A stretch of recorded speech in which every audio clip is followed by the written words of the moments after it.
안녕하세요. 백두산 금융연구소의 백두산입니다. 12월 23일 금요일 오후 3시 32분입니다. 미국 증시 하락의 영향으로 세계 증시가 전반적으로 다 약세를 보이고 있습니다. 하락으로 이미 전환된 지가 오래됐고 그랬기 때문에 뭐 하락 추세 중에 하락하는 거니까 전혀 뭐 이상할 게 없습니다. 자연스러운 일이고요. 뭐 기술적인 의미를 조금 뭐 더 이야기를 하자면은 그 전일 같은 경우는 이제 미국 증시고 유럽 증시고 아시아고 전반적으로 반등을 했었는데 오늘 이렇게 일제히 다 하락을 하면서 이 전일의 상승이 전일의 반등에 불과했구나. 전일의 반등이 뭐 속임수였구나. 오늘 하락하면서 이제 앞으로 하락 추세가 강화됐구나. 뭐 이렇게 정도까지는 볼 수 있을 겁니다. 여기까지 보는 건 합리적이다라고 생각합니다. 뭐 근데 오늘 뭐 급락을 했기 때문에 이제 내일도 급락한다, 뭐 내일 모레도 급락한다, 이건 알 수 없는 거죠, 그죠? 일단 오늘 하락했다, 뭐 여기까지만 일단 보시면 되는 거고 앞으로 어떻게 될지는 이제 매일매일 뚜껑을 열어봐야 된다는 말씀 드리고 싶습니다. 그래서 이 김칫국 먹으면 안 되는 거죠, 그죠, 사람이. 네, 먼저 뭐 지나친 기대나 뭐 이런 거를 하면 안 된다라는 이야기를 좀 드리고 싶고요. 오늘 밤 같은 경우는 그래갖고 중요한 게 뭐가 있냐면은 말씀드렸다시피 일주일간 말씀드렸다시피 물가 지표가 발표된단 말입니다. 그죠? 이거 코어 PC 프라이스 인덱스 요게 가장 중요한 물가 지표입니다. 요거 잘 보시면 되겠습니다. 이거에 따라서 또 오늘의 전 세계 증시 하락이 또 속임수로 밝혀질 수도 있는 거죠. 그죠? 뭐 오늘 밤에 이것 때문에 급등할 수도 있는 거고 이것 때문에 혹은 뭐 대폭락할 수도 있는 거고 하여튼 그런 잠재적인 어떤 힘을 가진 그런 중요한 지표입니다. 그래서 이거가 중요하다. 그래서 이 지표가 발표되기 전에 뭐 시장에 어떻게 마감을 이거 지표 발표 전에 시장이 어떻게 마감했는지는 뭐 별로 안 중요할 수도 있다라고 일단 그렇게 생각을 합니다. 물론 그래도 이제 잠시 후에 보긴 볼 거예요, 그죠? 지금 상황에서 시장을 이렇게 보는 게 맞다, 뭐 이런 식으로 이야기는 드리긴 드릴 건데 하여튼 이게 있기 때문에 굉장히 중요하다, 이거 중요하다라는 이야기를 드리고 있습니다. 지금까지는 이제 말씀드리는 게 긴축이란 재료가 좀 단물 빠진 재료라고 제가 오늘 아침에도 아마 이야기를 좀 드린 것 같은데요. 이 지난 1년간 긴축, 뭐 인플레이션 이런 걸 가지고 시장이 너무 많이 해먹은 측면이 있습니다. 지금까지 그걸 재료로 해서 1년째 하락을 시켰죠. 그런데 이제 지난 12월 FOMC에서 파월 의장이 긴축 속도 조절을 현실화 시켰기 때문에 이제 사실 지금 저는 이제 그래서 긴축이란 재료는 단물 빠진 재료다. 어느 정도 시장에 선반영된 재료다라고 이렇게 말씀드리고 있는데요. 이 물가지표가 오늘 밤에 뭐 생각 외로 서프라이즈하게 나온다면은 그 단물 빠진 재료가 다시 단물을 회복하게 될 수도 있는 거죠, 그죠? 지금 약간 좀 뒤안길로 좀 내쳐진, 약간 좀 뒷방으로 좀 내쳐진 긴축이란 이슈가 다시 오늘 밤에 이 지표에 따라서 뭐 다시 주인공이 될 수도 있다. 뭐 이런 가능성 정도는 있습니다. 근데 뭐 그렇다라고 해서 제가 뭐 오늘 밤에 인플레가 높게 나올 거다라고 주장하는 건 아니고 어떻게 될지 모르는 거죠, 그죠? 예, 그건 지켜봐야 됩니다. 저도 뭐 물가 지표가 어떻게 나올지 모르는 거죠. 근데 일단 개인적인 생각은 그래요. 긴축 속도 조절도 하고 뭐 지난번에 CPI도 몇 번 확인하고 했는데 전반적으로 이제 물가 피크가 맞지 않겠느냐라는 이야기는 할 수 있는 그런 단계까지 왔거든요. 어, 물론 여전히 물가가 높은 수준임은 분명하지만 일단 추가적으로 물가가 더 오르는 거는 어느 정도 좀 정체되지 않았냐? 이 정도 이야기는 할 수 있는 상황이란 말이죠. 그러니까 이 코어 PC 프라이스 인덱스도 특별한 이변이 없으면은 그냥 적당히 예상치 부합하거나 인플레가 어느 정도 좀 잡히는 쪽으로 나오지 않겠냐라고 생각을 합니다. 예, 개인적으로는요. 예상치도 뭐 제 생각엔 뭐 그저 그럭저럭 괜찮은 것 같아요. 4.7 정도 잡아놨으면 지난번이 5%였는데 4.7 정도면은 인플레 피크론이 확산된 상황에서 이 정도면은 뭐 적당한 예상치 아니겠어? 라는 생각이 뭐 개인적으로 좀 들긴 합니다. 어디까지나 저희 개인적인 생각이고 이건 뚜껑 열어봐야 됩니다. 제 이런 이야기는 맹신하시면 안 되고요. 참고만 해주시면 될 것 같아요. 그래서 이 물가지표가 발표된다. 물가지표가 서프라이즈 할 경우엔 말씀드렸다시피 긴축이 이제 다시 그 시장의 관심사로 떠오르면서 시장이 뭐 다시 급락할 수도 있고 그렇긴 하지만 예상치에 부합하거나 예상치를 뭐 하회해가지고 긴축 우려가 좀 완화된다. 뭐 그렇다라고 해서 시장이 딱히 뭐 대폭락을 할 거냐 솔직히 뭐 그런 거는 뭐 잘 모르겠습니다. 말씀드렸다시피 긴축이란 재료는 이미 한번 해먹은 재료죠. 그래서 이미 12월 달에 어느 정도 주식시장은 그 FOMC 회의 전에 반등을 했잖아요. FOMC 전에 이미 지난 뭐 언제예요? 10월 중순부터 해갖고 12월 초까지 이렇게 해서 한번 시장에 한 달 가까이 반등을 했단 말이에요. 이때 인플레가 피크를 쳤다. 뭐 이런 기대감이 시장에 어느 정도 반영이 돼 있기 때문에 그죠? 그래서 뭐 오늘 딱히 뭐 인플레가 예상치를 하회하거나 그래도 시장이 뭐 대폭등하거나 솔직히 그런 거는 잘 모르겠다. 이렇게 일단 이야기를 드려보겠습니다. 이건 어디까지나 뭐 저의 생각이고 뚜껑 열어봐야 되는 겁니다. 근데 일단 근데 생각해보면 그럴 것 같아요. 그죠? 당연히 인플레 높게 나오면 시장은 또 발작할 거고요. 인플레 낮게 나오면 좋아하긴 좋아할 텐데 이미 뭐 시장이 아래쪽으로 꺾여 있는 상황이라서 그죠? 좋아하더라도 좀 제한적으로 좋아할 수밖에 없을 것 같고 요 정도 생각이 들고 있습니다. 요거 잘 보자라는 이야기를 좀 드려봤습니다. 그래서 이제 오늘 있었던 일들 나머지들 좀 체크를 해볼 건데요. 뭐 당연히 오늘 빠진 건 미국 증시가 하락했기 때문에 그죠? 미국에서 긴축 우려 어제 뭐 고용 지표가 좋고 뭐 지표들이 좋아가지고 긴축 우려가 자극됐기 때문에 하락했다 이렇게 보시면 되겠고요. 하나씩 좀 살펴보자면 일단 독일 증시 같은 것들 보시면은 이런 모습입니다. 그죠? 어제 말씀드렸다시피 중요한 저항 부근이다라는 이야기를 해드렸는데 일단 저항을 저항으로 인식하고 급락을 했네요. 그죠? 미국 지표 확인하고 나서 급락을 했고요. 그래서 일단 하락이 뭐 계속 잘 진행 중입니다. 그죠? 다만 이제 계속해서 시원하게 진행이 되려면 하락이 진행되려면 여기 있는 이 전저점 자리 여기를 붕괴시켜야지 계속해서 하락이 진행될 수 있겠죠. 그죠? 상식적으로요. 이런 이야기 정도는 할 수 있을 거고요. 그럼 이 자리는 지지선이 되겠죠. 이 정도 볼 수 있고 참고로 근데 지지선이 많지는 않습니다. 대략적으로 여기 어디 이 11월 10일 날 나왔던 이 급등했던 장대 양봉의 시가 자리가 중요한 지지선인데 여기 이 구간 이 선과 이 선의 중간 여기 구간에는 매물대가 딱히 없죠. 그죠? 그래서 이 선이 붕괴가 되면은 아래쪽으로 여기까지 와르르 쾅쾅 할 수는 있다. 그죠? 요 정도 보면 될 것 같습니다. 일단 아래쪽으로 꺾여 있는 상황은 분명하죠. 그죠? 지표 발표 전에 일단 아래쪽으로 꺾여는 있다. 이렇게 보시면 되겠습니다. 중국 증시 같은 경우는 어이구 왜 이게 나왔지? 잠깐만요. 종목 코드 상해 종목 같은 경우는 오늘 계속해서 뭐 이렇게 하락을 하고 있습니다. 특별히 뭐 이상한 거 없고 하락 추세 중에 하락하고 있는데 이상한 거 없고요. 그래서 지금 보시면 전저점 자리에 뭐 살짝 걸려 있는 모습이네요. 그죠? 근데 뭐 제 생각에는 중국 증시는 오늘 뭐 별로 할 말이 없고요. 중국도 뭐 잘 빠지고 있어 할 말이 없고 중국 위안화가 조금 더 중요하게 봐야 될 것 같습니다. 위안화가 어젯밤에 이제 미국 물가 지표가 나오면서 이제 어젯밤에 미국 고용 지표가 나오면서 다시 긴축 우려 이런 게 자극이 됐죠.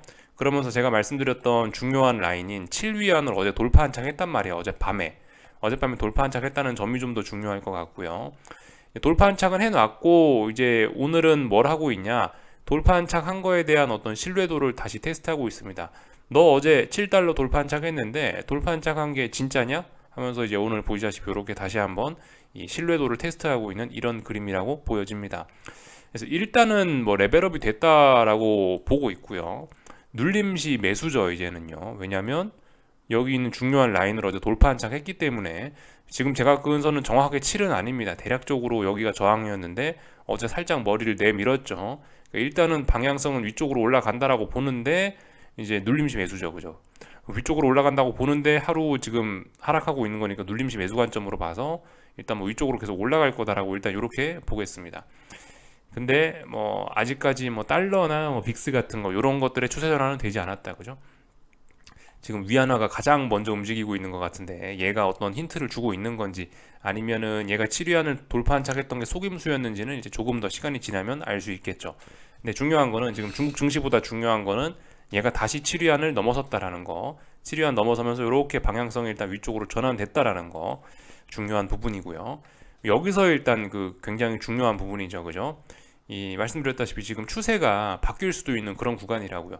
이렇게 해서 지난 뭐 1년 가까이 상승 추세를 이어오고 있는데 위안화가 다중고점형 만들면서 여기서 이렇게 이제 하락 추세로 전환될 수도 있는 구간이다라 말씀드리고 있죠. 이번에 얘가 이제 방향을 위쪽으로 올라오기로 마음 먹었는데 이제 어디까지 올라올 것이냐가 가장 중요한 문제입니다. 어디까지 올라와서 꺾일 것이냐, 뭐 여기서 꺾일 거냐, 뭐 여기까지 올라올 거냐, 아니면 그냥 여기서 그냥 바로 죽을 거냐, 아니면 어떻게 해가지고 여기 있는 전고점을 다시 한번 넘어갈 거냐, 어떻게 될지 모르는 거죠, 그죠? 이번에 일단 방향성은 위로 올라온다라고 바뀌었다라고 보고 어디까지 올라올 수 있느냐가 가장 중요한 부분입니다. 여기서 삐끗 잘못하면은 이제 다중고점형 만들면서 위안화 강세 추세가 시작될 수 있는 거고 전고점 부근으로 막 다가가고 이러면 또다시 위안화가 전고점 넘어가면서 금융위기 이런 걸로 갈 수도 있는 거고 그죠? 잘 봐야 된다라는 이야기 드리고 있는데 위안화가 일단 오늘 밤에 중요한 그 미국 물가지표 발표를 앞두고 지 혼자 일단 먼저 오르기 시작했다. 근데 이 자연스러운 모습이긴 해요. 미국은 긴축적이죠. 50bp 긴축 속도 조절한 게 50인데 중국은 아직도 뭐 금리 동결을 하고 있고 금리 인하를 생각을 하고 있고 유동성을 공급하고 있으니까 당연히 통화가 약한 게 자연스러운 모습이긴 해요. 물론 이제 지난 1년간 이게 위안화가 올랐기 때문에 이미 여기에 미국이 긴축적이고 중국 통화가 중국 통화 정책이 약한 거 비둘기파적인 게 여기에 다 반영됐다라고 하면은 솔직히 할 말은 없긴 해요. 근데 아무튼 지금 그런 점들 고민하고 있는 자리죠.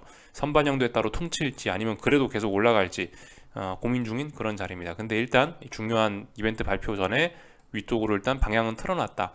뭔가 힌트를 주는 게 아니냐 싶긴 합니다. 이 정도를 살펴봤고요. 뭐 일본 같은 경우도 오늘 뭐 잘 빠지고 있습니다. 뭐 특별히 할 말이 없는 종목 코드. 예. 뭐 보시다시피 뭐 특별히 할 말이 없는 아래쪽으로 가고 예. 그 하락 추세 중에 하락하는 게 특별히 이상한 거 없죠, 그죠? 예.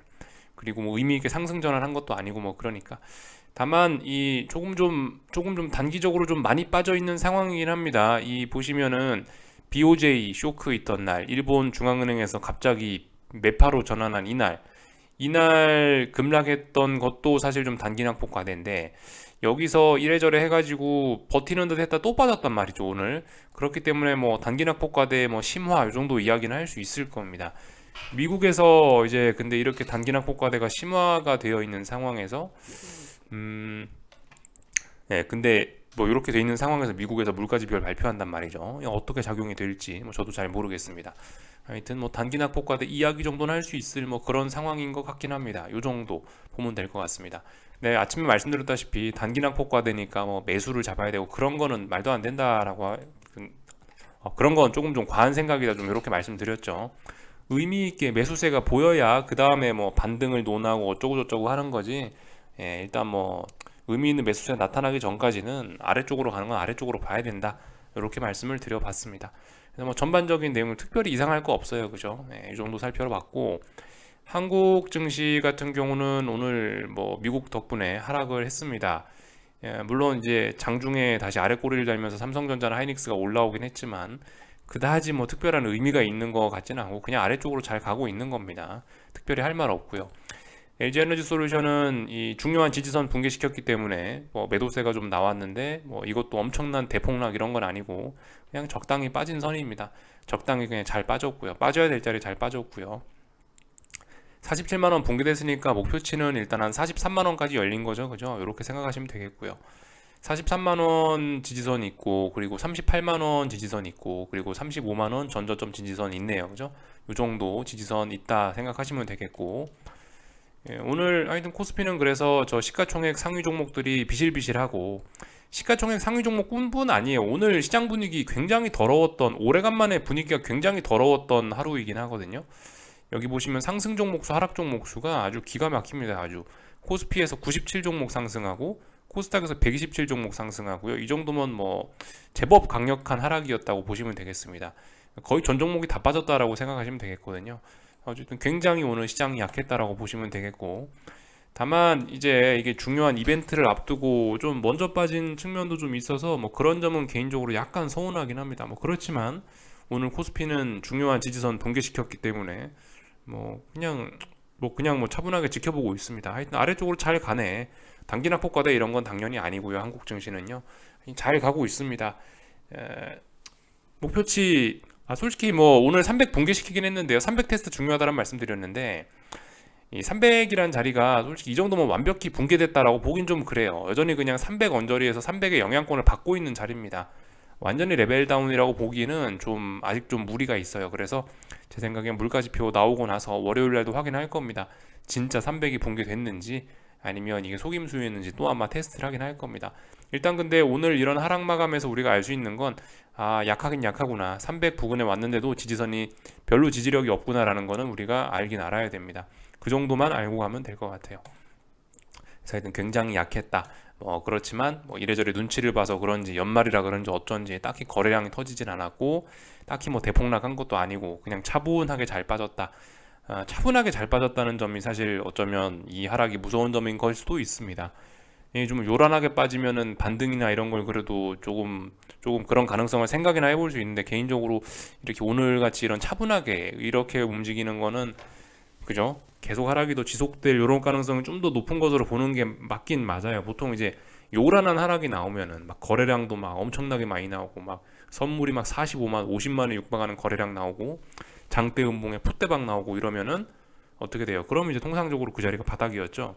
네, 아무튼 지금 오늘 뭐 코스피가 2% 가까이 빠졌지만 전혀 어떤 일단 그런 그 호들갑 떠는 그런 모습은 없었습니다. 굉장히 차분하게 전 종목이 조용하게 잘 빠졌습니다.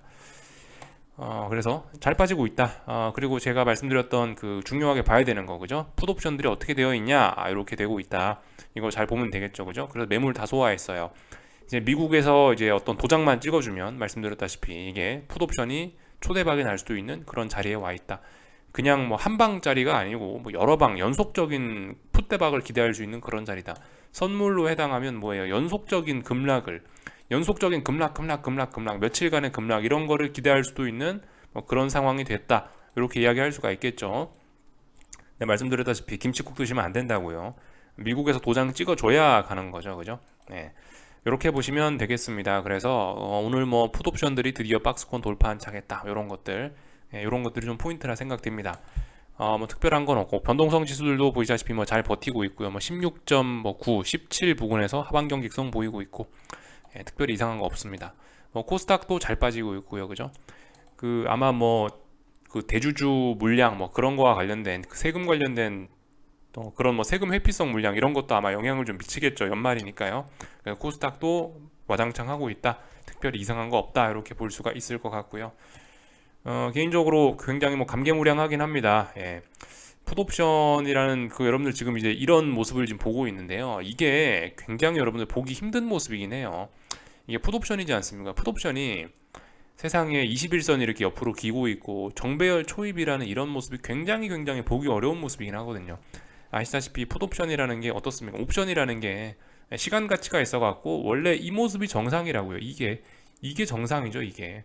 풋은 그냥 시간만 흘러도 줄줄줄줄줄 흘러내리는 게 옵션이죠. 예. 뭐 풋뿐만이 아니라 옵션이란 자체가 원래 그냥 시간이 지나면 지날수록 우하향으로 죽는 게 기본인데, 세상에 풋이 언제부터예요? 11월 11일 날부터 해가지고 요렇게 지금 거의 한 달 반을 버티고 있잖아요. 여러분들 이거 정말 구경하기 어려운 그런 독특한 시세인 겁니다.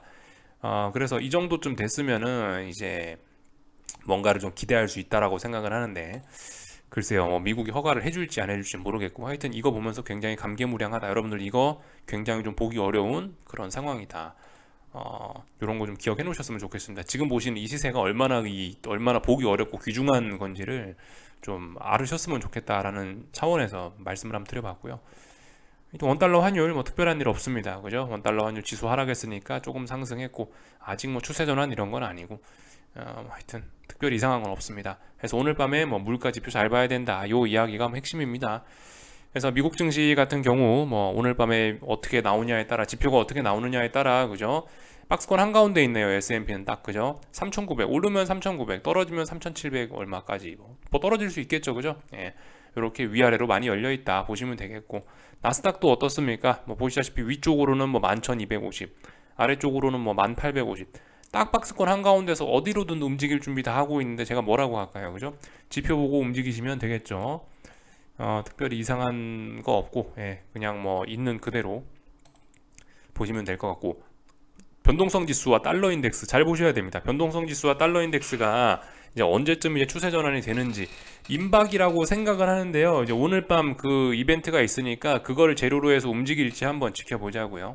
뭐 그 정도가 이번 주에 뭐 계속해서 반복해서 말씀드리는 그 포인트, 네, 그겁니다. 빅스하고 달러 잘 보자.